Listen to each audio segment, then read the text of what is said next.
극동방송과 함께하는 가정예배 임재. 코로나19로 예배에 갈급한 여러분과 함께하는 시간입니다. 영과 진리로 드리는 예배가 회복되는 시간 되시기 바랍니다. 안녕하세요. 하나님의 임재 순서를 맡은 윤동일 목사입니다. 극동방송이 지금 각 가정에서 흩어져서 예배드리는 우리 청취자 여러분들과 함께 순서를 준비했습니다. 오늘 가정 예배는 세 가지 단계로 진행되는데요. 첫 번째 단계는 우리 가족들이 함께 모여서 말씀을 관찰하는 시간입니다. 그 말씀 가운데 의미가 있고 자기 마음에 와닿는 구절이나 내용들을 스스로 적어보는 거예요. 그리고 두 번째는 제가 여러분에게 오늘 본문의 말씀을 해석해 줄 것입니다. 이 본문의 내용이 어떤 내용인지, 또 하나님의 메시지가 무엇인지를 제가 풀어줄 거예요. 그 다음에 가정별로 또 가족들과 함께 이것을 적용해 보는 시간을 갖도록 하겠습니다. 이런 순서로 함께하게 될 것입니다. 먼저 함께 기도하겠습니다. 하나님 아버지 감사합니다. 코로나19 사태로 온 나라와 민족이 어수선하고 힘든 가운데 있습니다.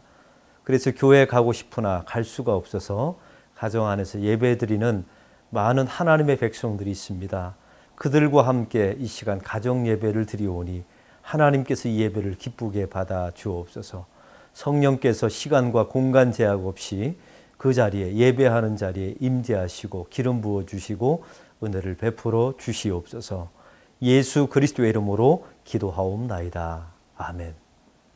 오늘 말씀은 베드로전서 4장 1절에서 2절까지 말씀입니다.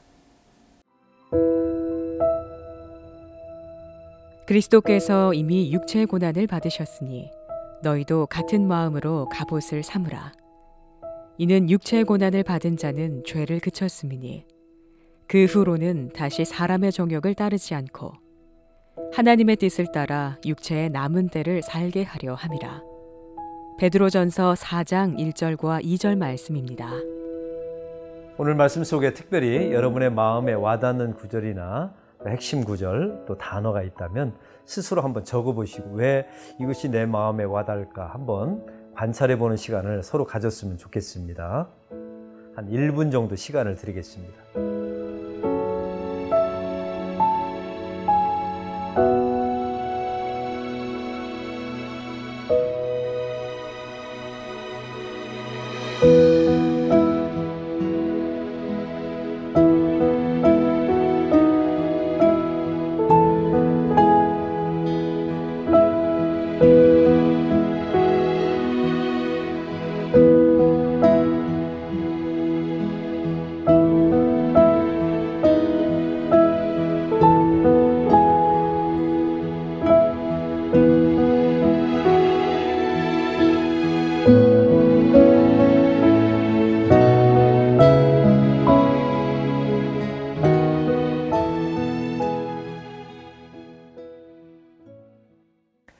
고난 속에 있는 성도들에게 특별히 중요한 게 있습니다. 오늘 말씀의 제목을 제가 이렇게 잡아보았어요.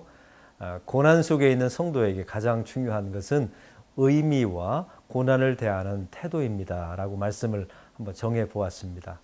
고난 중에 있는 성도들이 참 힘들잖아요. 코로나19 사태만 해도. 또 어떤 경우에는 만약 육체적인 고난을 당하면 성도들이 힘들어하는 경우가 참 많이 있습니다. 그때마다 성도들이 하는 질문이 있죠.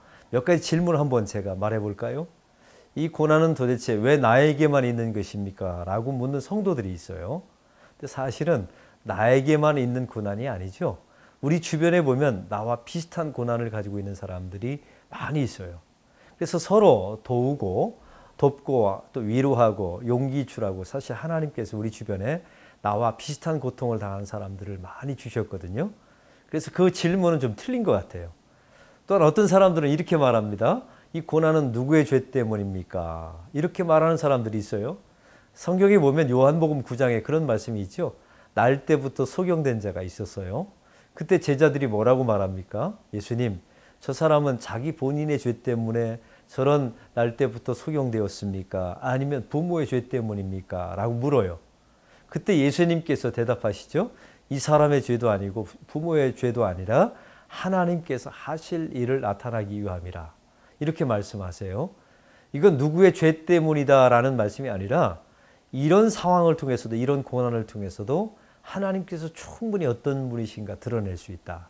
또 하나님은 이 일을 통해서도 일하실 수 있다라는 뜻이겠죠.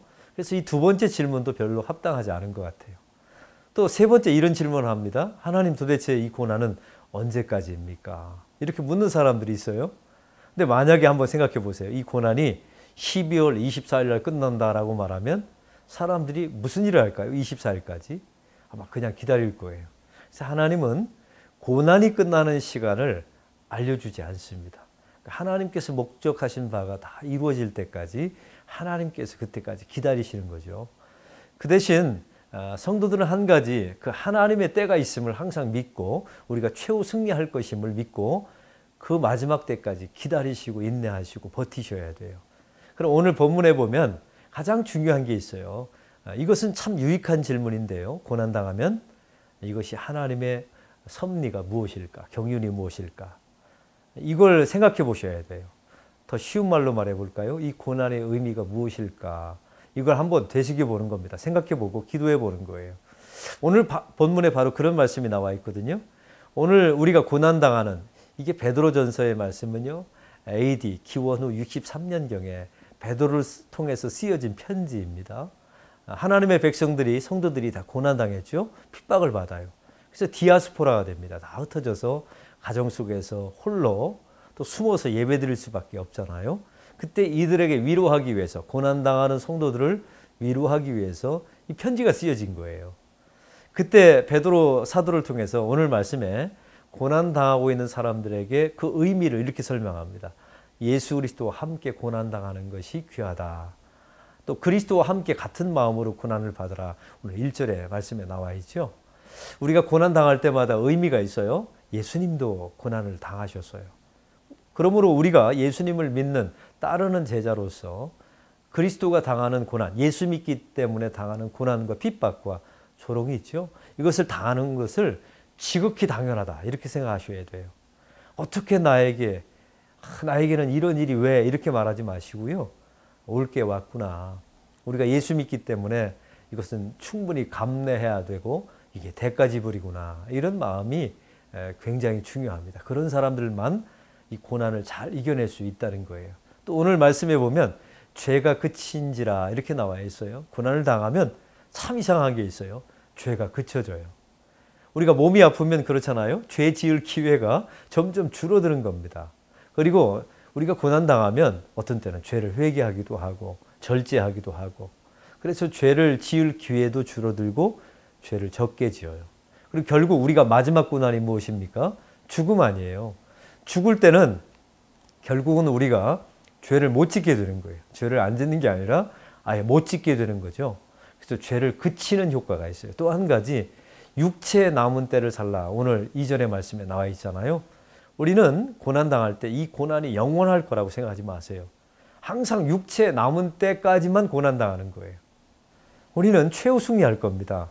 그리고 마지막에 내가 죽어서 하나님 나라 가는 개인적 종말이든 아니면 예수님께서 이 땅에 재림하시는 우주적 종말이든 이 고난은 끝이 나게 될 거예요. 그리고 우리는 최후 승리하게 될 겁니다. 그때까지 우리 신앙의 절개 잘 지키고 믿음을 잘 지키면서 잘 견디고 버티는 것이 하나님의 백성들의 역할이라고 저는 믿습니다. 이 말씀이 오늘 우리에게 주시는 해석이며 계시입니다.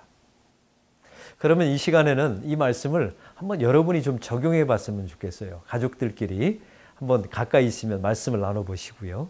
혹시 남편이나 자녀들이 직장이나 어디 멀리 가 계시면 카톡방을 한번 개설해서 오늘 이런 말씀이 있는데 함께 나눠보자, 이렇게 했으면 좋겠어요. 그리고 그 카톡방에 올라온 글들을 서로 한번 소개해 보시고 함께 나누었으면 좋겠습니다. 이제 제가 축도하겠습니다. 이제는 우리 구주 예수 그리스도의 은혜와 하나님 아버지의 극진하신 사랑하심과 성령님의 감화감동하심에 주님 앞에 엎드려 각 가정에서 디아스포라가 되어 흩어져서 하나님 앞에 이 코로나19 사태 가운데서도 주님 앞에 예배하는 각 가정들 위해 흩어진 하나님의 자녀와 하나님의 백성들 위해 이제로부터 영원까지 함께 계시옵기를 간절히 축원하옵나이다. 아멘.